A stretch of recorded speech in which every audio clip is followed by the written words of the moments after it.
Sir Richard Doll, epidemiologista inglês, foi o primeiro cientista que relacionou empiricamente o câncer com o consumo de fumo. Seus relatórios e sua luta para convencer um mundo entregue à avareza da indústria do fumo e ao irônico destino do homem Marlboro salvou, segundo The Guardian, mais de 1 milhão de vidas. William Richard Chabot Doll, o médico epidemiologista de maior reconhecimento mundial, nasceu em Hampton, Inglaterra, em 28 de outubro de 1912 e se graduou em medicina no St. Thomas Hospital Medical School de Londres, em 1937. Quando tinha somente 5 anos, apostou ingenuamente com seu pai 50 libras, a que chegaria aos 21 anos sem experimentar o fumo. Aos 13 anos, graças a um irmão viciado, já fumava cachimbo e cigarros, com a convivência de uma sociedade extremamente tabagista. Durante os anos na universidade, o fumo fazia parte da dieta e rituais de estudo e lazer. Ao acabar a Segunda Guerra Mundial, alguns cientistas começaram a interessar-se pelo excessivo número de episódios oncológicos registrados na frente de guerra. Os hospitais estavam repletos de enfisemas pulmonares e terminais. Os órgãos de sanidade encontravam motivos e desculpas inerentes ao contexto bélico: armas químicas, indústria militar, medíocre alimentação, poluições bélicas e etc. Não havia para acusar a incipiente pandemia a um vício herdado há mais de 2.000 anos dos primeiros indígenas americanos. Segundo Richard Doll, nos anos 30, nenhum de meus professores da escola de medicina dizia que fumar era prejudicial. Os livros médicos dos anos 40 faziam breves referências aos cânceres de lábio e língua e à cegueira causada pela combinação de cachimbos e a má nutrição. Quando acabou o conflito, o Dr. Richard Doll começou a trabalhar sobre as causas da úlcera gastroduodenal para o Conselho de Pesquisas Médicas de seu país, que, por sua vez, estava começando a pesquisar a incidência de câncer de pulmão. Austin Hill, um reputado epidemiologista da London School of Hygiene, conhecendo as aptidões e paciência do aprendiz, requisitou os serviços de Richard para que lhe ajudasse com o estudo. Em 1949, o principal imputado pelo Conselho de Investigação Médica, como causa inerente aos ingentes tumores cancerígenos, era o problema de contaminação atmosférica associado ao desenvolvimento industrial e bélico. O próprio Richard Doll defendia a teoria institucionalizada, ainda que desconfiava de outras causas associadas ao uso do betume e alcatrões na construção de estradas. No final desse ano, começou o primeiro estudo de controle estatístico. Os doutores começaram a visitar centenas de pacientes nos hospitais londrinos para fazer um questionário detalhado nos primeiros estágios da doença. Perguntavam por hábitos, se fumavam, se tinham trabalhado na construção de estradas, entre outros. Segundo Richard Doll, o que logo ficou evidente é que se a pessoa interrogada dizia ser não fumante, o diagnóstico sempre tendia a mudar. Mas quando era um grande fumante, o diagnóstico era quase sempre o câncer de pulmão. Em 649 casos com câncer de pulmão, somente 2 não fumavam. O que hoje parece uma evidência irrefutável resultou então em uma reivindicação da causalidade surpreendente. Ninguém até então tinha encontrado uma associação tão clara do problema. À conclusão deste primeiro avanço epidemiológico, o Dr. Richard Doll deixou de fumar para sempre. Mas os problemas tinham apenas começado. Os obstáculos para institucionalizar o estudo começaram com o mesmo diretor do Conselho de Pesquisa Médica ao sugerir que os resultados poderiam apenas ser aplicados na capital.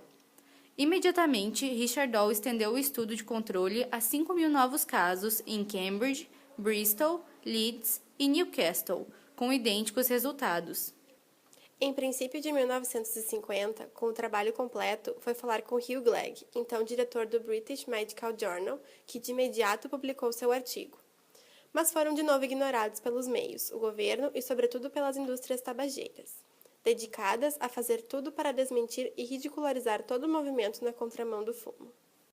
Segundo Richard, se publicavam uma nota sobre o tema no jornal ou na rádio, o repórter sempre tinha o cuidado de mencionar que o Dr. Fulano, vinculado à indústria tabageira, afirmava que o estudo era controverso e que ninguém havia demonstrado a causalidade. O Dr. Richard Doll sempre acreditou que era o trabalho dos pesquisadores informar e não fazer campanhas de conscientização. Por isso, em outubro de 1951, decidiu ampliar a análise e examinar, durante 3 anos, os hábitos de mais de 40 mil médicos e assim contraprovar as conclusões do estudo prospectivo com o de controle. Também encarregou sua equipe de pesquisas da Universidade de Oxford de acompanhar todos os pacientes pesquisados durante ao menos 50 anos. Com isso, ganhou a irrefutabilidade do melhor estudo epidemiológico sobre os efeitos maléficos do fumo.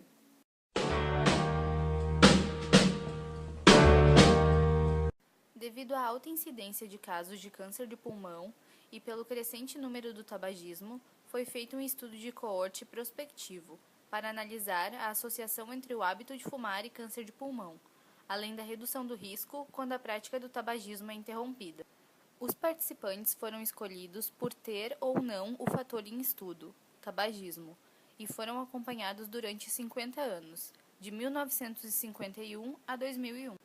Os participantes fumantes eram médicos ingleses apenas do sexo masculino. Essa amostra foi escolhida, pois se os médicos viessem a morrer seria fácil saber, uma vez que mantinham seus nomes no registro enquanto exerciam a profissão.